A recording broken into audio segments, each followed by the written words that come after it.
안녕하세요. 20년차 시행사 안여사입니다.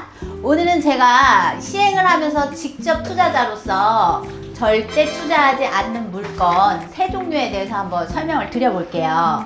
이 설명을 잘 들으면 5천만 원 정도는 아낄 수 있는 정보이니까 잘 들어보세요. 안여사. 사람들이 안 사는 집에 대해서 왜 혹할까요? 왜냐하면 경험 부족에 그 다음에 실력 부족으로 인해서 자세히 조사를 안 해보고 좋다고 생각하면 바로 계약을 해버리는 경우가 많죠. 예시를 들어줄 수 있어요? 제가 안 사는 집은 첫 번째는 저는 나홀로 아파트를 투자를 안 하는 편입니다. 두 번째 오피스텔, 세 번째 낡은 아파트, 낡은 빌라. 첫 번째 나홀로 아파트를 투자를 안 하는 이유는 이 나홀로 아파트 같은 경우에는 아무래도 세대수가 적고 아파트 채용 면적이 적기 때문에 각종 커뮤니티 시설이 적습니다. 그래서 예를 들어 아이를 키우려면 아이를 데리고 아파트 주변을 두면서 산책도 하고 놀이터를 이용을 해야 되는데 나홀로 아파트 같은 경우는 그런 면적이 적고 또는 노인분들 같은 경우에도 노인정이나 이런 커뮤니티 시설이 있어야 되는데 그런 시설이 없기 때문에 아무래도 아파트를 살 때 선호율이 적습니다. 그래서 가격 상승이 적기 때문에 나홀로 아파트는 선호하지 않고요. 그리고 이 나홀로 아파트라고 하더라도 기본적으로 관리비라는 게 있습니다. 그래서 관리비라는 거는 경비, 그 다음에 아파트를 수선하는 비용, 이런 비용이 있는데 아무래도 세대수가 적기 때문에 이 장기수선 충당금이라던가 아파트 관리비가 상대적으로 높습니다. 그래서 사람들은 관리비에 대해서 굉장히 민감하기 때문에 대단지 아파트는 관리비를 n분의 1로 나눠서 내는 시스템이어서 나홀로 아파트는 이 관리비 비율이 높기 때문에 가격 상승 여력도 낮다. 두 번째 오피스텔. 오피스텔 같은 경우에는 아무래도 면적이 적어요. 면적이 적고 이거는 주거로 이용하다기보다는 나홀로 혼자 사는 사람 또는 사무실로 이용하는 사람 이런 소규모 금액으로 들어가는 거기 때문에 여기서 직접 거주 또는 투자 위주로 선호하지 않는 물건이기 때문에 오피스텔은 제가 투자를 하지 않는 물건 중에 하나이고요. 그 다음에 낡은 빌라. 낡은 빌라는 금액이 굉장히 저렴합니다. 저렴한데 여기 빌라 투자 같은 경우에는 아무래도 재개발이 가능을 해서 재개발을 하면 아파트 입주권을 픽할 수 있냐 없냐 이거를 기준으로 낡은 빌라를 사냐 안 사냐 이걸로 되어 있는데 이 낡은 빌라 같은 경우에는 낡기만 빌라는 투자 조건으로 굉장히 안 좋고 나중에 내가 이거를 산 다음에 매도할 때 굉장히 어려움을 겪습니다. 그래서 낡은 빌라, 오피스텔, 나홀로 아파트는 절대 투자하지 않습니다. 그러면 사람들은 왜 혹해가지고 맨날 저런 거 투자하는지 사례 같은 게 혹시 있을까요? 나홀로 아파트, 오피스텔, 낡은 빌라는 가격이 쌉니다. 가격이 싸기 때문에 접근하기가 쉽죠.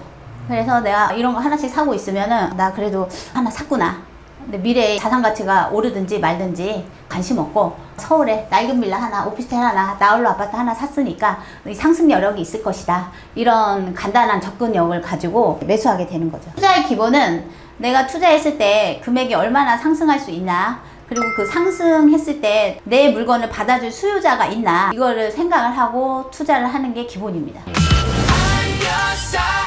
월세 따박따박 받는 건물주 되는 것도 좋은 투자 아니에요? 오피스텔은 일단 이 오피스텔을 착공할 때 용적률을 최대한으로 받습니다. 예를 들어 10층으로 올린다면은 이 오피스텔 같은 경우에는 20층까지 최대한 올려서 이거가 노후됐을 때 재건축을 하기가 힘듭니다. 왜냐하면 이 도시정비법에는 용적률 상한이라는 게 있기 때문에 최대한 용적률을 받아서 지은 오피스텔을 샀을 때는 처음에는 깨끗하고 깔끔해서 임대 수익을 잘 받을 수 있지만 이거는 미래 가치가 없습니다. 그래서 미래 가치가 없어서 더 이상의 그 투자 수익을 얻기는 힘들고 이 오피스텔로 인해서 월세 수요, 월세에 대한 임차 수익 이것만 받을 수 있는 상황이고요. 재개발 빌라 같은 경우에는 너무 다 노후돼서 월세나 전세가는 낮지만 이 재개발 빌라를 서울에서 다 엎어서 아파트로 지었을 때는 이 수익률이 어마어마하죠.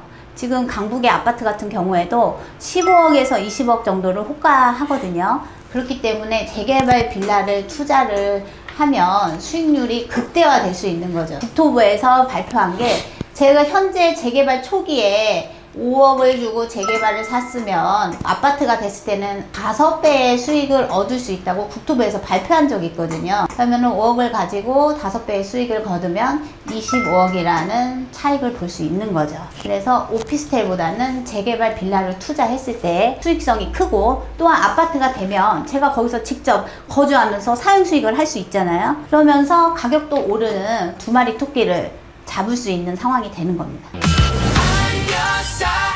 용적률이 높으면은 재건축이 안 된다는 말이 조금 어려워요. 예를 들면 기존의 빌라는 빌라촌을 저하고 한번 가봤지만 최고 5층에서 최고 6층짜리 빌라들이 쭉 있죠. 나열되어 있죠, 동네에.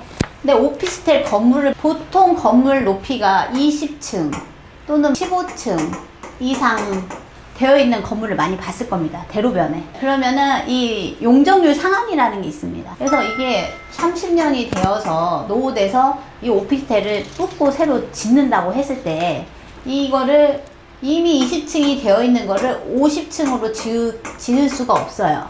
용적률 상한 때문에.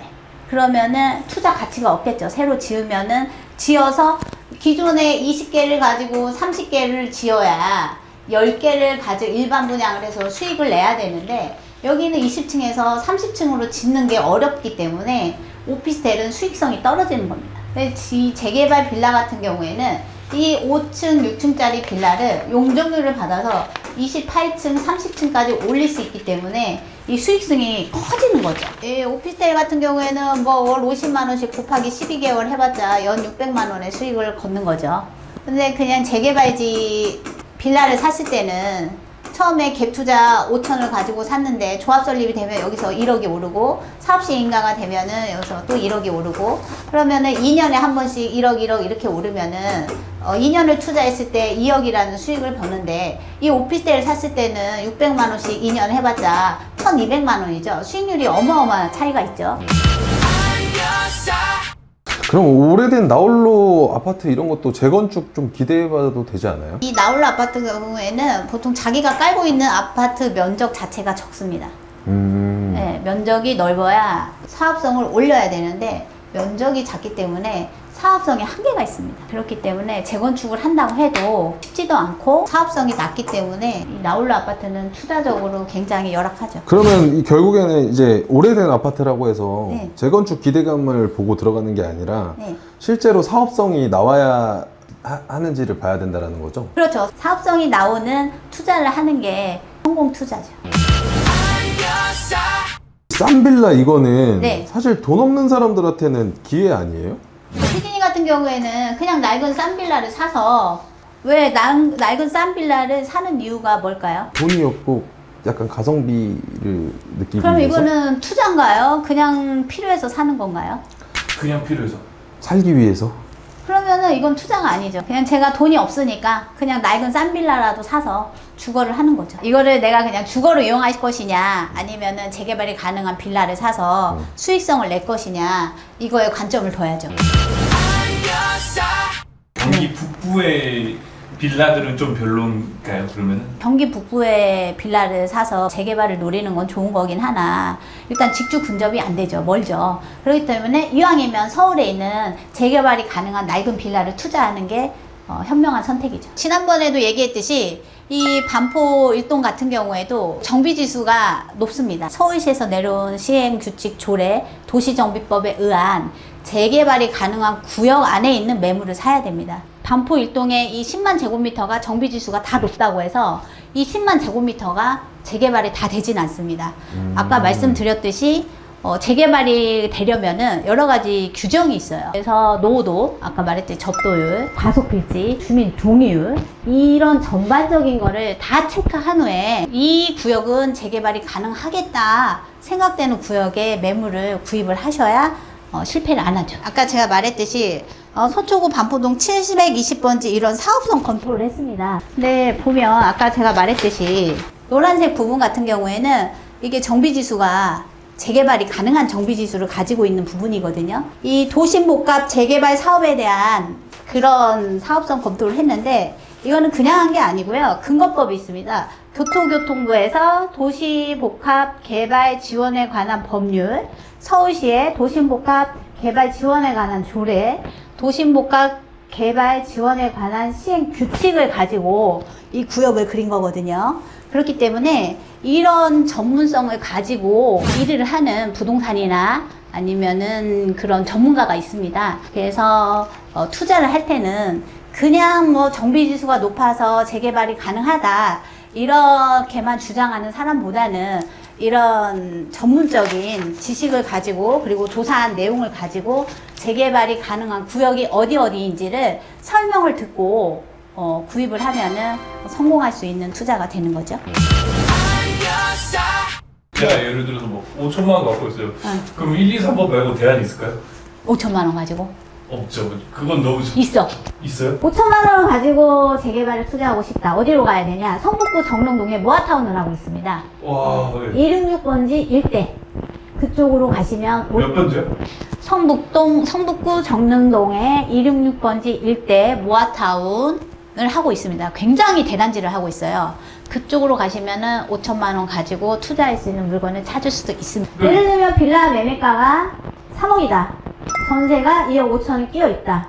그러면은 갭 투자 5천이죠. 정확히 어떻게 해야 되는 거죠? 좀 이해가 안 돼요.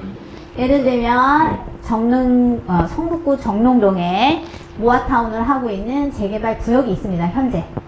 그러면 그 동네를 갑니다. 가서 부동산에 들어갑니다. 제가 5천만 원 있는데 투자할 수 있는 매물이 있을까요? 단 얘기해줘요? 얘기해줍니다. 단 재개발 구역 안에 있는 매물로 소개를 해주세요 하고 요청을 해야 됩니다. 상담만 하는 부동산 말고 이런 사업성 검토를 가지고 왜 되는지, 왜 이 구역 안에 걸 사야 되는지 그거를 설명할 수 있는 부동산에 가서 상담을 받고 투자를 하면은 실패 확률이 낮습니다. 제가 1억을 갖고 있어요. 네. 그럼 어디 추천해 주실 수 있나요? 1억은 없네. 생각을 하는 데가 없어요. 2억 가면 우리 2억 있으면은- 용대문구 제기동, 아. 동대문구 제기동에 가면 돼요. 제기역 용두동 역세권 활성화 지역으로 가면 빌라 매매 가격이 4억 초반대입니다. 그러면은 전세가 2억이 있다. 그러면 내 돈 1억 1천을 가지고 갭 투자가 가능하죠. 3억 있으면요? 3억이 있다. 네. 그러면은 3억이 있으면은 신림 5구역. 어. 네, 신림 5구역을 네이버에 검색하면 많은 정보가 있습니다. 그 신림 5구역 같은 경우에는 제가 한 4년 전에 갭 투자 3천만 원, 5천만 원으로 해서 한 매물을 5개 정도 사놨는데요. 지금 거기가 제가 처음에 들어갈 때는 3천, 5천에 들어갔는데 지금 그게 갭 투자가 2억 5천. 그러면 여사님 4억 있으면요? 4억 있다. 네. 4억이 있다면은 아주 투자처가 방대해집니다. 아, 판포일동 4억이라는 돈은 적은 돈이 아닙니다. 그래서 이 돈을 투자했을 때 내가 1년 후, 2년 후 또는 5년 후 얼마의 수익을 얻을 수 있는지 충분히 상담을 받고 그리고 본인이 선택을 해야죠. 4억 가지고는 또 실거주 못하고 또 전세 주고 그렇게 해야 되네? 아니죠. 이 4억이 있으면은 빌라를 하나 분양받아서 본인이 무주택자라던가 아니면 뭐 생애 최초 구입자라면은 대출을 해줍니다. 정부에서. 그래서 본인이 일부는 잔압을 하고 일부는 대출을 받아서 입주가 가능합니다. 그때 저번에 오신 손님도 그거 상담하고 계셨던 건가요? 아, 맞습니다. 아, 그 찍지 말라는 손님분들. 네, 맞습니다. 그 여자들은 죽어도 아파트 들어가고 싶어 하더라고. 어떻게 네. 생각하세요? 제 맞습니다. 예를 들면은 제가 말씀을 드릴게요. 제가 12년 전에 결혼을 했는데 그때 저희 신랑 남편 친구가 있었어요. 그분이 총각 때는 왕십리에 있는 지하에 낡은 빌라를 자가로 살고 있었어요. 결혼하면서 그런 데서 못 산다. 신혼주택을 해야 되기 때문에 의정부에 있는 아파트를 사더라고요. 정부 저번에 하셨잖아요. 집주근접 안 된다고. 집주근접이 안 되기 때문에 아파트가 올라가는 가격이 상한이 정해졌다고. 그런데 이 왕십리에 있는 재개발 지하에 살고 있던 빌라는 재개발 얘기가 나오면서 금액이 뛰었어요. 의정부의 아파트 가격은 안 올랐죠. 이분이 지하에 있는 왕십리 빌라를 갖고 있었으면 5년만 더 갖고 있었어도 금액이 많이 올랐기 때문에 그거를 2년 실거주를 했기 때문에 12억까지는 비과세거든요. 그거를 5년 후에 팔았으면은 서울에 나홀로 아파트라든가 아니면은 입지가 떨어지는 아파트를 살 수 있었는데 이 낡고 지하인 빌라를 신혼집으로 쓸 수 없다고 팔아버리고 의정부에 가서 아파트를 샀기 때문에 이 빌라를 갖고 있었으면 5억을 벌었는데 의정부에 아파트를 샀기 때문에 2억밖에 못 번 거죠. 이거 저 결혼 준비한 친구들한테 보여줘야겠어요. 꼭 보여주시고 이거는 중요한 관점이거든요. 의정부 아파트도 사람들이 인기가 많던데 부정 중이시네요. 어떻게? 서울 입지에 비하면 네. 의정부 아파트는 이 투자 대비 가격 성승률이 높지 않기 때문에 말씀드리고요. 의정부 아파트 가지신 분께 죄송합니다. 아 디스하는 거 아니죠? 네. 돈이 없어도 선택만 잘하면은 투자를 잘할 수 있는 설명을 들으셨죠? 저의 설명을 잘 들으셨다면 재개발이 가능한 서울의 낡은 빌라를 선택하세요. 다음에도 이런 정보 부탁드리겠습니다. 알겠습니다. 안녕.